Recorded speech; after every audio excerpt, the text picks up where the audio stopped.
Movie खत्म। तो फिर मैं उठ गया। बनने वाले म्यूट कर दो। और खिलने वाले कर्म हम देख रहे हैं ना। तो सामान्य से बनने वाले कर्म कितने हैं? समय प्रबंध। समय प्रबंध। और सामान्य से खिलने वाले कर्म भी कितने हैं? समय प्रबंध। समय प्रबंध। ये बिल्कुल क्लियर है। मतलब सामान्य रूप से सामान्य कथन में जितने बांधे उतने गिरा दिए। विशेष हमने क्या देखा कि बनने वाले कर्मों में विशेष क्या है कि समय प्रबद्ध कर्म कम या ज्यादा भी हो सकते हैं। किस पर डिपेंड करेगा?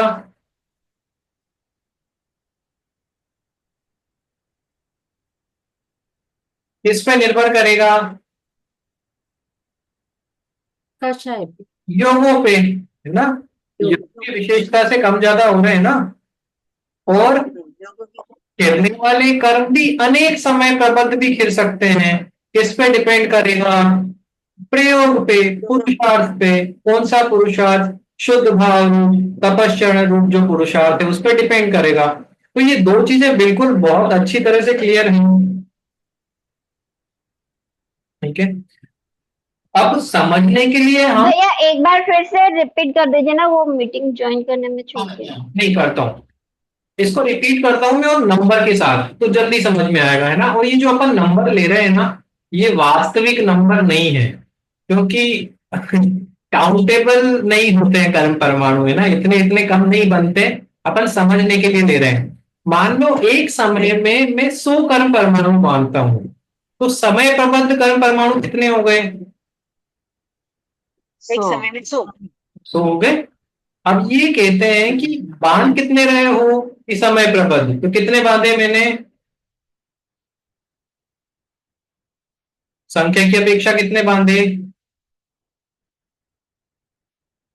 अभी अपन ने कितने कर्म परमाणु दिए? तो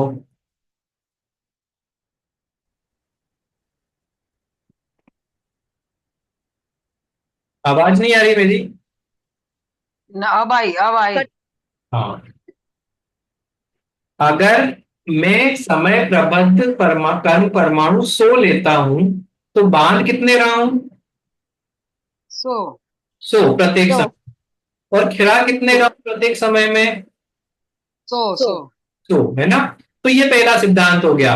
समय प्रबद्ध बांधता है, समय प्रबद्ध खिला देता है। ये बहुत सामान्य बात हो गई। मतलब जब मैं खाली बैठा हूं, कोई पुरुषार्थ नहीं है, सब कुछ सामान्य है, तो समय प्रबद्ध बांध रहा हूं और उतना ही खिला रहा हूं। और विशेष हमने क्या देखा कि बांधते समय अगर आपके योगों की विशेषता अधिक है, या योग बहुत चंचल है, या आत्म प्रदेश सकंप है ना, कषाय परिणाम अधिक है, तो ये ज्यादा भी हो सकते हैं। कण परमाणु बल आपके कषाय परिणाम के अनुसार इन कण परमाणुओं की संख्या कम भी हो सकती है, ज्यादा भी हो सकती है। ये किस अवस्था में हो रही है? बंद की अवस्था में, है ना। और खिलाने की अवस्था में ये कह रहे हैं सामान्य से कितने खिलाए इस समय प्रबद्ध। पर पुरुषार्थ से आप अनेक समय प्रबद्ध भी खिला सकते हैं। तो समय प्रबद्ध में कितने लिए थे अपन ने कण परमाणु? 100। 100। तो अनेक समय प्रबंध मान लो 4 ले लिए मैंने, तो 4 समय प्रबंध भी मैं एक समय में गिरा सकता हूं, मतलब 400 भी गिरा सकता हूं। 400। ठीक है, ये समझ में आया? हाँ। ठीक है, फिर से एक बार लेते हैं।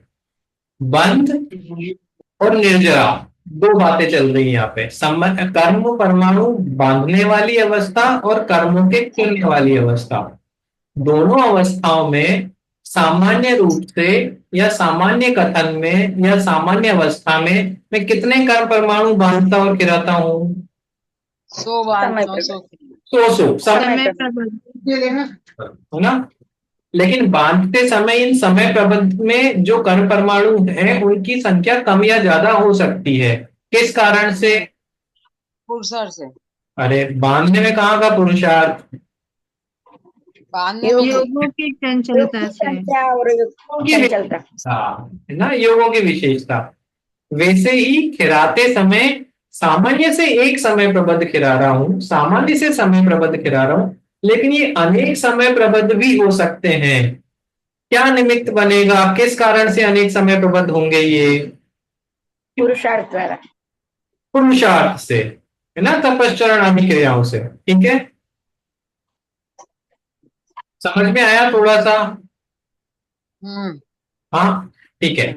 इसको अपन ना और देखने वाले हैं, तो नहीं भी आएगा तो आप समझाएंगे इसको, बट कंसेप्ट क्लियर हुआ। सामान्य और विशेष रूप से अपन ने कथन किया है।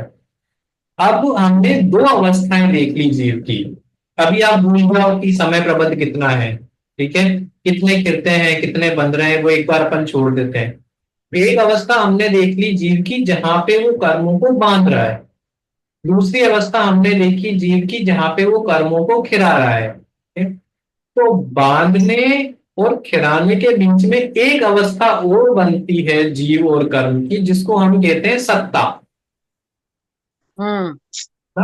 किसको कहते हैं? आप सत्ता नाम सुना है? सत्ता किसे कहते हैं? हाँ, जो सत्ता में पड़े हुए कर्म है उसे सत्ता कहते हैं। हाँ, तो मैं वही तो पूछ रहा हूँ कि सत्ता की परिभाषा क्या है।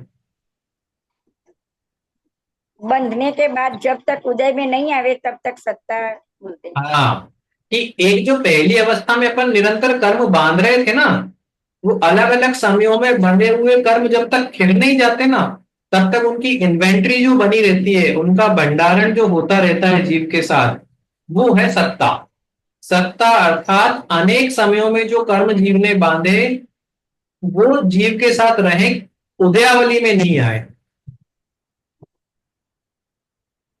ठीक है, एक समय तक वो उन कर्म परमाणुओं का जीव के साथ रहना क्या कहलाता है? सत्ता।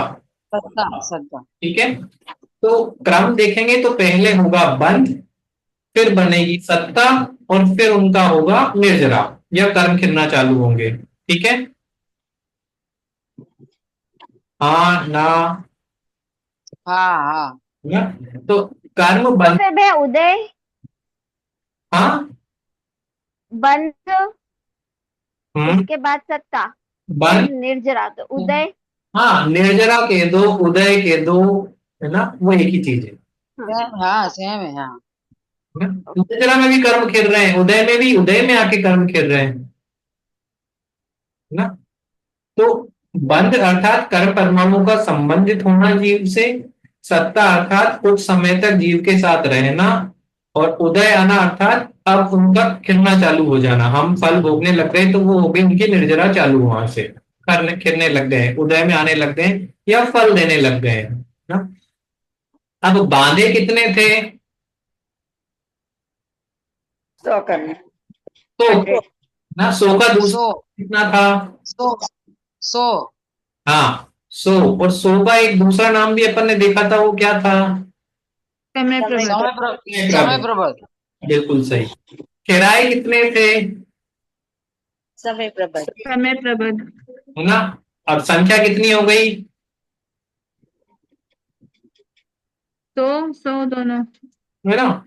अब ये कह रहे हैं कि हमें 100 वैसे ही खिराने में भी 100, पर दूसरी गाथा में कहते हैं गुण हानिण दिवड्डम समय पबद्धम हवे सत्तम। अर्थात बंध और उदय के अलावा जो बीच की अवस्था है ना, सत्ता, उस सत्ता में भी आपके पास गुण हानिण दिवड्डम समय पबद्धम हवे, अर्थात उस सत्ता में भी आपके पास कुछ कर्म रहते हैं। कितने? 1.5 गुण हानि देगी। समय प्रबंध, है ना? हाँ, कि गुण हानि से, गुण हानि आयाम से गुणित 1.5 गुणे समय प्रबंध आपके सब। 1.5 गुण हानि। ठीक है, अब इसको थोड़ा सा समझना। बनने वाले कर्म कितने थे संख्या में? 100 थे। गिरने वाले कितने थे? 100। भी 100। है ना? और उसी समय पे हमारे पास सत्ता में कितने बचे हुए हैं? 1.5 गुण। 1.5 गुने। समय प्रबंध का 1.5 गुना कर देना है हमें, तो समय प्रबंध अपन ने 100 लिया था, तो 1.5 कितना हो गया? 150। 150, 150। ठीक है, अब ये प्रक्रिया कैसे चलती है? आपको ये समझ में आया कि सत्ता में 150 कर्म पड़े हैं मेरे, राइट? ना। हाँ सत्ता में 150 पड़े हैं, अगले समय में मैंने 100 कर्म बांधे, तो कितने हो गए? सत्ता में कितने हो? 250, 250। 250। और उसी समय पे मैं खिलाता भी 100 हूं तो ना। 150 फिर बचेंगे। तो वापस 150, तो सत्ता में वापस कितने ले गए? 150। 150। तो ये 3 समय नहीं ले रहे हैं अपन, एक ही समय ले रहे हैं, है ना। एक ही समय में मेरे 150 पड़े, उसी समय पे मैंने 100 बांधे और उसी समय पे खिला दिए, रियल टाइम। हम्म, तो 100 बांधे, 100 खिलाए और सत्ता में 150 पड़े रह गए। ठीक है। अब क्वेश्चन ये होता है कि ये सत्ता वाले 150 आए कहां से ना, क्योंकि कर्मों के बंधे बिना तो सत्ता नहीं बन सकती। जीव कर्मों को लेके तो उत्पन्न नहीं हुआ है ना। और जब आप कह रहे हैं कि मैं कर्म परमाणु ज्यादा कम बांध सकता हूं, अनेक समय प्रबंध खिला भी सकता हूं, फिर भी सत्ता में ये 150 कर्म या 1.5 गुने कैसे पड़े रहते हैं, वो गणित क्या है ना। हम्म, तो जितने बांधे थे वो सभी खिरते नहीं, उसमें से अमुक बचते हैं वो सत्ता में पड़े और पूर्व के। हाँ, वो उसका कारण है निषेक रचना, उस पे अपन बाद में आएंगे ना। शायद आज नहीं आएंगे तो अगली क्लास में आएंगे, थोड़ा सा क्लिष्ट है बट उसको बहुत अच्छे तरीके से समझेंगे। पर गाथा का अर्थ समझ में आ गया। हाँ गाथा क्या कहती हाँ है कि समय प्रबद्ध कर्म हम प्रत्येक समय खिलाते हैं हाँ ना। और प्रयोग से अर्थात विशेष पुरुषार्थ से, तपस्या आदि के माध्यम से, शुद्ध भावों के माध्यम से अनेक समय प्रबद्ध भी गिरा सकते हैं। मतलब आपने बांधे 100 थे तो आप 400 भी गिरा सकते हैं उसी समय पे। ठीक है। बरोबर। लेकिन जिस समय में आप बांध रहे हैं और जिस समय में आप खिला रहे हैं, उस समय समय प्रबंध के 1.5 गुने हमेशा सत्ता में पड़े रहेंगे। ठीक है। 4 गुना खिलाने के बाद भी? हाँ जी, हाँ, खिलाने के बाद भी। तो अब आप सही प्रश्न पूछ रहे हो कि अब टेंशन हमें ये हो रही है कि हमें खिलाने वो है, वो कम करने, वो 1.5 गुने से हमें 1.25 पे लाना है, 1 पे लाना है, धीरे धीरे वो निपटाने हैं, है ना। तो वास्तव में पुरुषार्थ वहीं पे लगता है, क्योंकि जो समय प्रबद्ध बंध रहे हैं और जो समय प्रबद्ध कर्म खिल रहे हैं ना सामान्य रूप से, उसमें हमारा कोई विशेष पुरुषार्थ नहीं है। ना तो बांधने में हमें कुछ करना है, ना ही खिलाने में कुछ करना है, वो तो ऑटोमेटिक बंध रहे हैं और ऑटोमेटिक खिल रहे हैं। ठीक है? हमें पुरुषार्थ जो करना है वो सत्ता में पड़े हुए कर्मों के ऊपर करना है, हमें खिलाने वो है, क्योंकि जब तक वो कम नहीं होंगे तब तक अपना आगे का काम नहीं होने वाला है। ठीक है। तो 100 बंध रहे हैं, 100 खिल रहे हैं, वो तो ऑटोमेटिक प्रोसेस हो रहा है ऑलरेडी। बट जो 150 पड़े हुए हैं उनको खिलाना चालू करेंगे तो अपना असली काम चालू होगा, तो कर्मों से निदान की प्रक्रिया वास्तव में चालू होती है ना। उस पे अपन आएंगे। ठीक है। एक बार पॉइंट अपन देख लेते हैं। संसारी जीव के प्रति समय समय प्रबद्ध कर्म खिलते हैं ना। समय प्रबद्ध कर्म अर्थात एक समय में बंधे हुए कर्म खिलते हैं, और प्रयोग से अनेक समय प्रबद्ध कर्म भी खिल जाते हैं। ठीक है? प्रयोग हमने बता दिया विशेष पुरुषार्थ से। इसके बाद 1.5 गुण हानि आयाम से गुणित समय प्रबद्ध सत्ता में रहते हैं, है ना। ये 1.5 गुण हानि आयाम क्या होता है ये अपन आगे वाली गाथाओं में देखेंगे। अभी शॉर्ट में इतना समझे कि 1.5 गुने ना, 1.5 गुने कर्म समय प्रबद्ध सत्ता में रहेंगे। समय प्रबद्ध क्या है? तो समय प्रबद्ध अर्थात प्रति समय बंधने वाले कर्म।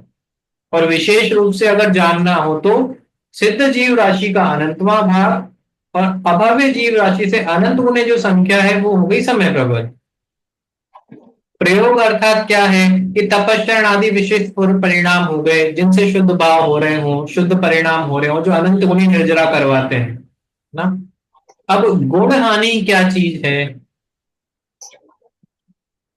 गुण हानि गुणाकार रूप में जो होता है गुण। हाँ, मतलब गुणाकार में हानि करने वाला क्रम, है ना। मतलब बहुत तेजी से कम होने वाली संख्या, है ना। ये गुणाकार क्रम कैसे बनेगा ये अगली वाली गाथा, इसी गाथा में, बट हम नेक्स्ट क्लास में इसको देखेंगे। पर अभी गुण हानि का मतलब ये समझे कि गुणाकार रूप में हानि हो रही है, हानि हो रही है अर्थात कर्मों की निर्जरा हो रही है ना। कर्मों की निर्जरा अर्थात संख्या कम होती जा रही है। सत्ता का अर्थ क्या है? कर्मों का विवेकशील काल तक जीव के प्रदेशों के साथ रहे। विवक्षित काल अर्थात जितने समय तक के लिए कर्म आपसे बंधा है ना, उतने समय जीव कर्म का जीव के साथ रहना वो सकता है। ठीक है? सामान्य रूप से खिलने वाले कर्म कितने हैं?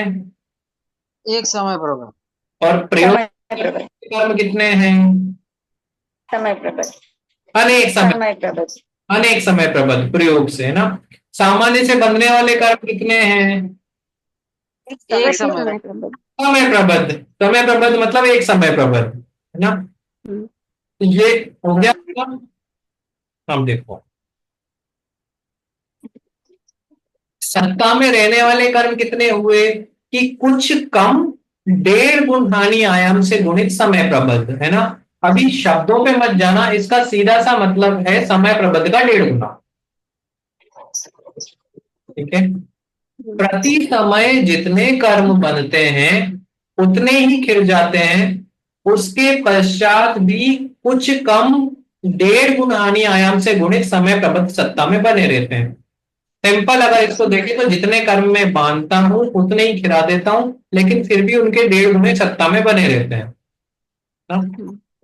कर्मों के सत्ता में बने रहने का कारण क्या है कि जब मेरे कर्म बंद होता है तब उनकी बनती है सत्ता, और सत्ता के बाद उनका आता है उदय, है ना। तो जैसा आपने देखा ना कि 100 कर्म आए, वो पहले सत्ता में जो 150 पड़े थे उनके साथ मिल गए और उसी समय 100 खिल गए, तो 150 बने के बने रह गए। अब ये मेरे को आज नहीं लेना है, लेकिन एक थोड़ा सा हिंट या क्लू देके जाता हूं अगली क्लास का, कि जिस समय पे कर्म बंद होता है, ये सिद्धांत है तो ध्यान रखना है ना। कोई भी कर्म जिस समय में बंधता है उसी समय में उदय में नहीं आता है। ठीक है, नो एक्सेप्शन, क्योंकि सिद्धांत है ना। जिस समय में कर्म बंधा उस समय में कर्म उदय में नहीं आएगा। कर्म पहले बंधेगा, वो सत्ता में आएगा, और सत्ता में आने के बाद वो कुछ टाइम तक वैसे ही पड़ा रहेगा,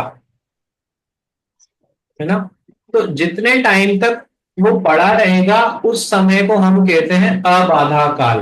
मतलब कर्म आपको कोई बाधा नहीं डालेगा। जब वो अबाधा काल खत्म हो जाएगा तब वो उदय में आएगा, उसके अगले समय से, है ना। तो पहले कर्म का बंधन हुआ, फिर सत्ता में उसका अबाधा काल आया, अबाधा काल के बाद वो उदय लेना या उदय में आना प्रारंभ होगा, या फिर कर्म का फल हम भोगना प्रारंभ करेंगे। ये तो सिद्धांत क्या कहता है कि कर्म बंद होते ही उदय में नहीं आएगा, हमको कुछ टाइम तक वो कर्म अबाधा काल में रहेगा। अबाधा काल वो समय है जब कर्म जीव को प्रभावित नहीं कर पाता ना, मतलब वो किसी काम का नहीं है, वो नहीं होने जैसा है ना। तो हम उससे प्रभावित नहीं हो रहे, हमारी शक्तियों को प्रभावित नहीं कर पा रहा है। ठीक है। फिर दूसरा पॉइंट है निषेक रचना के अनुसार निर्जरा होती है। ये अपन पॉइंट देख रहे हैं, कर्म सत्ता में क्यों बने रहते हैं उसके ना। तो एक कारण तो ये है कि सत्ता में इसलिए बना रहता है कि तुरंत उदय में नहीं आया, है ना। दूसरा सत्ता में बने रहने का कारण क्या है कि जो कर्म उदय में आके खिल रहे हैं वो निषेक रचना के अनुसार खिलते हैं, है ना। अब निषेक रचना क्या है, तो पहले निषेक देखते हैं। निषेक क्या है कि निषेक अर्थात एक समय में उदय में आने वाले कर्म परमाणुओं का समूह, उसको हम कहते हैं निषेक। ठीक है। एक समय में कितने कर्म परमाणु खिलाए मैंने, कितनी संख्या ली थी हमने? 100। तो कहलाएंगे निषेक, एक निषेक हो गया वो। ठीक है। तो वो 100 का समूह एक निषेक हो गया। तो वैसे अनंत परमाणु है तो ये बहुत सारे निषेक बन जाएंगे, पर एक समय में कितने कर्म परमाणु आ रहे हैं उनको हमने ग्रुप बनाया और उसका नाम दे दिया निषेक। तो जब कर्म परमाणु खिरते हैं तो एक एक परमाणु नहीं खिरता है, ये ग्रुप में खिरते हैं ना, और उस ग्रुप का नाम है निषेक। ठीक है। और निषेक रचना क्या होती है? ये जो निषेक है ना, जो कर्म परमाणुओं का समूह जो अब खिरने वाला है ना, एक समय में खिरने वाले कर्म परमाणु निषेक। तो ये जो निषेक है ये पहले अधिक होते हैं, फिर हीन अर्थात कम कम कम होते जाते हैं। एग्जाम्पल होते हैं, कोई भी एक कर्म लिया, मान लो हमने ज्ञानावरण लिया, ज्ञानावरण में मैंने 100 कर्म परमाणु बांधे। ठीक है। अब 100 कर्म परमाणु के मान लो 5 निषेक बन गए, मतलब 100 कर्म परमाणु मेरे को 5 समय में खिलाने हैं। ये समझ में आया मैंने कितने कर्म बांधे थे, कितने कर्म परमाणु बांधे? तो ये कर्म बंध, देखो वापिस पहले पॉइंट पे आ जाओ, कर्म बंध कितने परमाणुओं का हुआ? 100 तो का सत्ता कितने की? 150। 150 तो पहले से थे, 250 हो गए। अब मान लो 100 कर्म मैंने बांधे थे ना, ये 100 कर्म अब तो 10 समय तक खिरने हैं, मतलब ये 10 समय तक फल देंगे मेरे को। ठीक है। अब इन 10 समय में से मान लो 5 समय का अबाधा काल है। ठीक है। तो सत्ता कितने समय की हुई? 15। अरे सत्ता तो 10 की हुई। 5 का आबादा तो 10 5 समय की। हाँ, सत्ता 10 की हुई। अब 10 में से 5 आबादा काल अपन ने निकाल दिए, तो अब उदय का काल कितने रह गया कर्म का? 5 ये जाएगा, है ना। 5 समय। तो 100 कर्म बांधे, 10 समय की सत्ता, 5 समय का आबादा काल, तो अब कर्म के बाद कुछ 5 ही समय बचे हैं खिरने के लिए। तो अब 100 कर्म परमाणु कितने समय तक खिरेंगे? 5 समय तक। ऐसा नहीं होगा कि 20 करके खिर गए। अब निषेक रचना कह रही है कि एक समय में जो कर्म उदय में आने वाले कर्म परमाणु है ना, वो निषेक रचना के अनुसार जाने चाहिए। निषेक रचना के अनुसार अर्थात वो 100 जो 5 समय में अब जाएंगे, उनमें से अधिकतम भाग पहले समय में चला जाए ना। तो फॉर एग्जाम्पल 50 पहले समय में चले गए, अब दूसरे समय में 30 चले गए, फिर तीसरे समय में 15 चले गए, ऐसे कर करके 5 समय में वो 100 भी खत्म हो जाने चाहिए और ये अधिकता से हीनता की तरफ जाने चाहिए। ठीक है। तो निषेकों का अपने समय तक अर्थात जितने समय का जो स्थिति थी ना, उनका जितना काल था उतने काल तक अधिकता से हीनता की ओर जाना, वो हो गई निषेक रचना। ये समझ में आया? तो एक डाउट है पंडित जी। हाँ जब 100 कर्म हमने बांधे एक समय में, हाँ, तो वो 100 कर्म एक ही समय में नहीं खिलेंगे, नहीं, वो निषेक रचना के अनुसार खिलेंगे। बिल्कुल।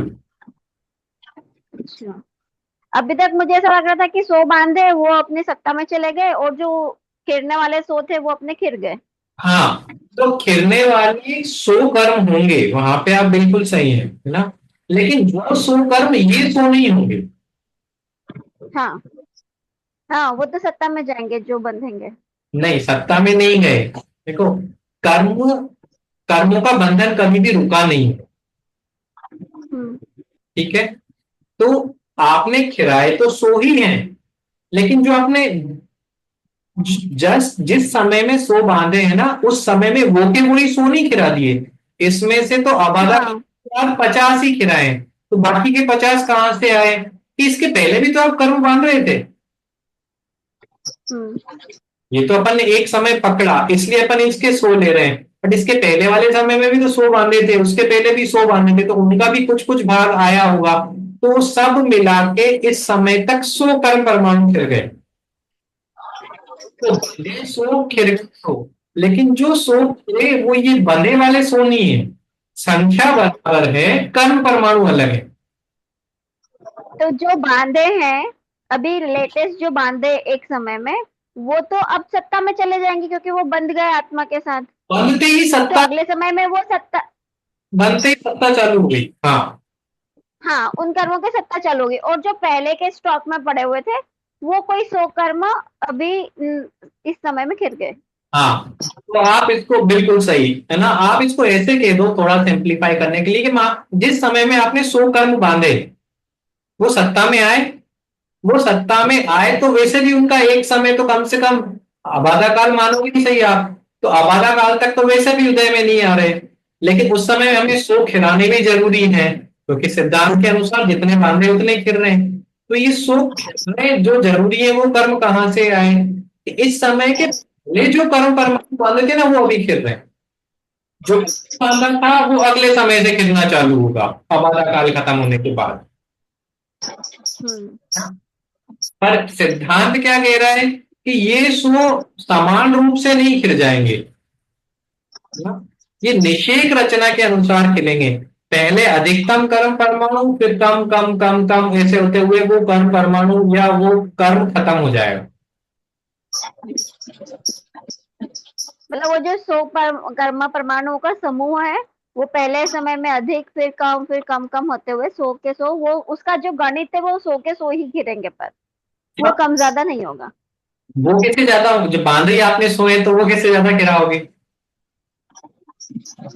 नहीं, उस जाति के 100 हैं, मान लो आपने बोला कि 100 ही कर्म परमाणु बांधे हैं, तो आप 150 नहीं गिरा सकते हैं, है ना, 100 ही गिरेंगे, लेकिन वो 100 एक समय में नहीं गिर जाएंगे।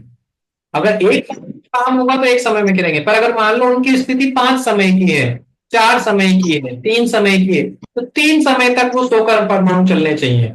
तो पहले समय में 50 आ गए, फिर तीसरे समय में 30 आ गए, पहले समय जो उसका अंतिम समय बचा तीसरा, उसमें 20 होके वो हो गया वहां पे। ठीक है पंडित, हाँ जी। ऐसा हो सकता है कि हमारा सत्ता में से उदय में जब आता है तो 50 आए, तो 50 तो हमारे सत्ता में पड़े रहे हैं। हाँ, एक समय में 50 आए तो बाकी के तो सत्ता में पड़े रहे, हाँ, तब हमारे पुरुषार्थ हम उसमें संक्रमण और वो कर सकते हैं। हाँ, तो वो भी तो करना होता है, वो भी तो करना होता है। हमारा पुरुषार्थ यही होना चाहिए कि जो सत्ता में बने रहे ना हमेशा, वो खत्म हो, क्योंकि जो हमने 100 बांधे, जो आप बोल रहे हो 50 सत्ता में रहे और 50 खिल गए आबादा काल के बाद, वो 50 हाँ, में आपने कुछ नहीं किया, नहीं, तो 50 तो सिद्धांत के अनुसार ऑटोमेटिक खिल रहे हैं, उसमें आपकी कोई मेहनत नहीं है, उसमें आपका कोई पुरुषार्थ नहीं है। पुरुषार्थ कहाँ लगाना है कि जो 50 अब अगले 5 समय तक दुख देने वाले थे ना हमें, हम उनको फटाफट किया है निकालने, है ना। इसको इनकी प्रेरणा भी हो सकती है, अपकर्षण भी हो सकता है, जिसको हम अकाल पाक निर्जरा भी कह सकते हैं। निर्जरा सुनी? हाँ, तो एक तो निर्जरा वो है कि आप कुछ नहीं कर रहे हो तो भी कर्म खिल रहे हैं, समय प्रबंध खिल गए। एक निर्जरा है कि विशेष पुरुषार्थ से जो नहीं खिलने वाले थे ना अभी, उन कर्म परमाणुओं को भी आपने अभी खिला दिया, है ना। तो वो निर्जरा हमें करनी है, वहां पे पुरुषार्थ लगा। तो इसमें ऐसा हो सकता है कि जो सत्ता हमने वो बांधे, वो 5 किया कि पहले 50, फिर 35, फिर 15 ऐसे, तो जो 35 वो दूसरे समय में ही आए ऐसा नहीं होता है ना, वो सत्ता में पड़े रहे बाद में आए, ऐसा भी हो सकता है ना कि नहीं, वो क्रम ही होता है ऐसा। नहीं, निषेक रचना में वो पूरा फिक्स होगा, कौन से समय अच्छा, कौन सा आएगा, कितने निषेक किस समय में किस जाति के आएंगे, वो सब फिक्स है ना। वो विषय दिखता है कि एक क्लास अपनी पूरा उस चार्ट को समझने में लग जाएगी, इसलिए मैं उसको आज जानबूझ के नहीं छेड़ रहा हूँ, क्योंकि फिर आज ओवरलोड हो जाएगा, है ना। हाँ, तो ऐसा हो सकता है कि अभी हमको पता चला कि मेरा अशुभ कर्म का उदय शुरू हुआ, हाँ, तो अभी मेरा वो तो कंटिन्यू ही रहेगा, तो मैं वो सत्ता में पड़े उसमें मैं संक्रमण और वो मैं खिला सकूं, इससे मैं पुरुषार्थ करूं। हाँ, देखो इन कर्मों के सत्ता में पड़े हुए कर्मों के उदय में आने से पहले, है ना, मान लो 12 बजे आपकी सत्ता बनी कर्मों की और 12:10 पे उसका उदय चालू होना है, ठीक है।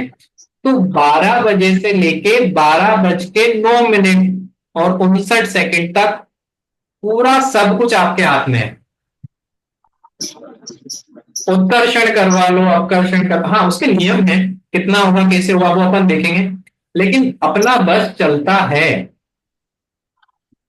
ना। अनंत मुनि निर्जरा ऐसे ही होती है। हाँ, उदयना में कर्म आए, जिनका समय नहीं था वो भी अपन उदयावनी में लिया है, वो ऐसे ही होगा। जिन कर्मों के खिंचने का समय नहीं था उनको भी मैंने पुरुषार्थ से तुरंत खिला दिया, है ना। वही उदाहरण है कि जो कर्म परमाणु 6 समय तक मेरे को दुख देता, मैंने उसको दूसरे समय में निपटा दिया, खत्म हो गया मेरा लोड। उसका टाइम नहीं था, उसका टाइम नहीं था, स्थिति बंद तो उसका 6 समय का था या 6 महीने का था, 6 साल का था। पर ऐसा पुरुषार्थ हमने किया कि हमने 6 सेकंड में ही भुगत के और खत्म कर दिया उसको, और हमें बिल्कुल पता ही नहीं चला क्या हुआ। क्योंकि ऐसा भी नियम है ना, जितनी ज्यादा स्थिति होगी कर्म की, मतलब जितने ज्यादा समय तक वो आपके साथ रहेगा वो उतना ज्यादा फल देगा, जितनी ज्यादा स्थिति उतना ज्यादा अनुभाग। तो कोई कर्म बला, मैंने उसकी स्थिति ज्यादा होने ही नहीं दी और उसको जल्दी खिला दिया, तो मेरे को पता भी नहीं चला और कर्म भी गिर गया। तो अगर मैं ऐसा नहीं करूंगा तो अपनी स्थिति लेके जो कर्म आया है वो उतने समय तक तो रहना ही है, तो डिफॉल्ट है।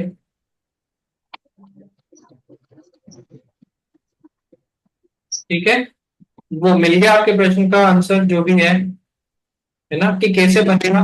ठीक है, ये निषेक रचना। तो हाँ, इसका मतलब ये हुआ कि जब वो सत्ता में है तब हम अपने पुरुषार्थ से उसमें फेरबदल कर सकते हैं, उदय काल के समय में हम फेरबदल नहीं कर सकते। उदय के समय तो आपको भोगना पड़ेगा, उदय के पहले, उदय में आने के पहले समय तक आप कुछ भी करो उसका, कम भी कर सकते हैं, ज्यादा भी कर सकते हाँ आपके परिणामों के अनुसार। ज्यादा तो कोई नहीं करता है ना, पुरुषार्थ कर रहे हैं तो कम ही करने के लिए करेंगे हम, है ना। हैं। हाँ, पर वो कहने में ऐसा आता है कम भी हो सकते हैं ज्यादा भी, क्योंकि उत्कर्षण भी होता है कर्मों का, है ना? उत्कर्षण बढ़ जाना, स्थिति अनुभाग बढ़ जाना, अपकर्षण का स्थिति अनुभाग घट जाना, संक्रमण भी हो सकता है ना, प्रकृति चेंज हो गई उनकी, नियम है उनके कितने होते हैं, उदीर्णा भी होती है ना। तो ये सब होते हैं, ये 10 अवस्थाएं हैं कर्मों की जो अपन आगे लेंगे। पर अभी का जो विषय है वो समझ में आया, आज अपन ने जो 2 गाथाएं कवर की हैं ना। तुरंत मैं रिपीट करता हूँ, आपके प्रश्न हो तो आप मेरे को व्हाट्सएप पे डाल सकते हैं अपने ग्रुप पे, अपन अगली कक्षा में वो लेंगे। अभी निषेक रचना बाकी है ना। ये कैसे 100 बन रहे हैं, कैसे 100 फिर रहे हैं, कैसे 150 बन रहे हैं, वो अभी अपन ने टच नहीं किया है, सिर्फ जाना है। कैसे होगा वो अपन अगली क्लास में देखेंगे। पर अभी हमें ये पता है कि समय प्रबद्ध बांधते हैं, समय प्रबद्ध खिराते हैं, ये सामान्य। और विशेष क्या है इसमें कि योगों के कारण कम परमाणु भी बन सकते हैं, योगों की चंचलता से अधिक परमाणु भी बन सकते हैं।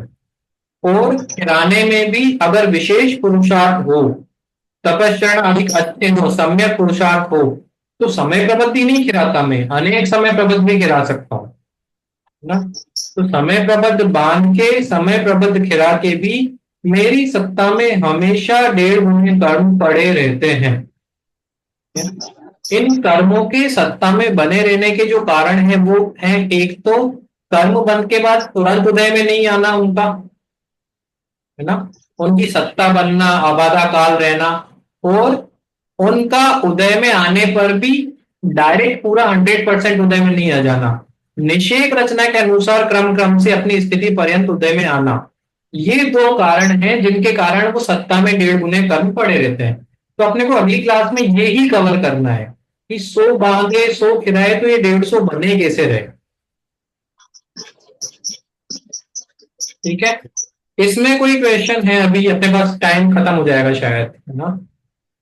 कितना बचा है? हाँ, 5 मिनट से कम बचे हैं। ये क्लियर है? समझ में आ गया। ठीक है, अब हमें क्या फायदा है ये जान के, क्या पता चलता है, क्या करना चाहिए? पुरुषार्थ करना चाहिए। हाँ, एक तो हमें ये पता चलता है कि हमें वहां पुरुषार्थ नहीं करना जहां पे ऑटोमेटिक हो रहा है काम। हमें जहाँ सत्ता में पड़े हैं उस जगह पुरुषार्थ करना है। हाँ, 100 बन रहे हैं 100 खेल रहे हैं, वहां मेरे को कुछ नहीं करना। वो तो मैं कहीं भी रहूं कैसे भी रहूं वो 100 बनेंगे ही सही, 100 वो खेलेंगे। तो हाँ वो खिलने वाले ही है। हाँ, मेरे को पुरुषार्थ करना है उन 150 में जो सत्ता में हाँ हैं। पड़े हैं, हाँ। और वास्तविक। वो भी उधर के, हाँ। हाँ, ठीक है। तो पंडित जी जो बंध रहे हैं उनमें भी तो हम पुरुषार्थ करके कम बांध सकते हैं। हाँ, तो कषाय कम हो जैसे परिणामों में तो है फिर वो ना? कम बंधेंगे ना। हाँ, वहां पे पुरुषार्थ हम ऐसा बांधने में पुरुषार्थ नहीं कहते हैं उसको। कर्म बांधने में पुरुषार्थ नहीं होता है ना, कर्म तो कम बांधने में पुरुषार्थ होता है। तो वहां पे अपन ने ऑलरेडी वर्ड लिया है योगों की विशेषता। वहां पे पुरुषार्थ का मतलब क्या है कि योगों को मैं कंट्रोल में रखूं, मन वचन काया की चंचलता में कंट्रोल में रखूं, कषाय परिणाम कम रखूं तो कम बनेंगे। वो भी वास्तव में पुरुषार्थ है, क्योंकि और वो सबसे अच्छी चीज है कि आप बांधोगे ही कम तो उदय में भी कम आएंगे। तो वो तो फर्स्ट स्टेप है अपना कि बंधने ही कम चाहिए। ठीक है? तो योग और शरीर के माध्यम से जो ये कर्म बंध रहे थे प्रति समय समय प्रबद्ध बनते हैं, योगों की विशेषता से कम ज्यादा हो सकते हैं। और योगों की विशेषता में हमने दो चीजें देखी हैं, योगों की संख्या और कषाय परिणाम। वैसे ही खिराने में समय प्रबद्ध खिरते हैं, लेकिन प्रयोग से अनेक समय प्रबद्ध भी खिर जाते हैं। प्रयोग में हमने यहाँ पे लिया है तपस्चरण आदि या विशेष शुद्ध शुद्ध परिणाम, शुद्ध भाव, विशेष पुरुषार्थ ना?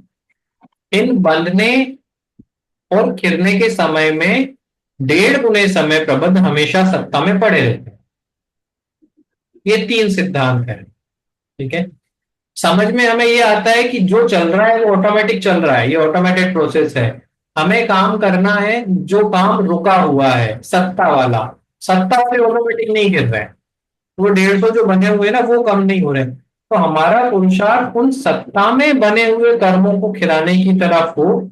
सत्ता में बने हुए कर्म खिलेंगे तो एक टाइम ऐसा आएगा जब हम कर्म रहित हो पाएंगे। अदरवाइज तो इन एंड आउट तो चल ही रहा है, जितने कर्म आ रहे हैं उतने तो जा ही रहे हैं, पर जो इन्वेंट्री बनी हुई है हम उसमें से उनको कम ही नहीं कर पा रहे हैं। जो वजन हमारे ऊपर कर्मों का है वो कम नहीं हो रहा है। तो उन कर्मों को खिलाने का सम्यक पुरुषार्थ करें तो एक समय ऐसा आएगा जब वो हम कर्म रहित हो जाएंगे। ठीक है, अरहंत अवस्था से सिद्ध अवस्था जब होती है तो अरहंत भगवान में क्या विशेषता है कि उनके नवीन कर्मों का बंधन नहीं है ना? नवीन कर्मों का बंधन नहीं है तो फिर वो संसार में क्यों है? पुराने कर्म है। सत्ता में तो सत्ता पड़े में हैं। जो कर्म है ठीक है? जिस टाइम पे वो सत्ता वाले कर्म निकले, अघाती कर्म जो बचे हुए हैं वो निकले और वो भी खत्म हो जाएगा। तो वही काम हमें करना कि पहले नवीन कर्मों का बंधन रोके, सत्ता वाले कर्म खत्म हो, उन पे पुरुषार्थ करें और फिर एक दिन कर्म रहित हो जाए। बहुत ऊपर ऊपर से अपन ने अर्थ देखा है, प्रयोग रूप में नहीं देखा है, जो अपन देखेंगे। अभी कंसेप्ट समझाना था मेरे को, शब्द बताने थे किस तरह के शब्द आएंगे, वो क्लियर है तो अपन नेक्स्ट क्लास में इसके आगे देखेंगे विशेष रूप से। ठीक है, प्रश्न इसमें हो सकते हैं, आप सोचेंगे तो निश्चित रूप से प्रश्न होंगे, ग्रुप पे डालें, उसको नेक्स्ट क्लास में करेंगे। ठीक है, विशेष चर्चा अपन अगली क्लास में करेंगे। जय जय। जय जय श्री जय श्री जय।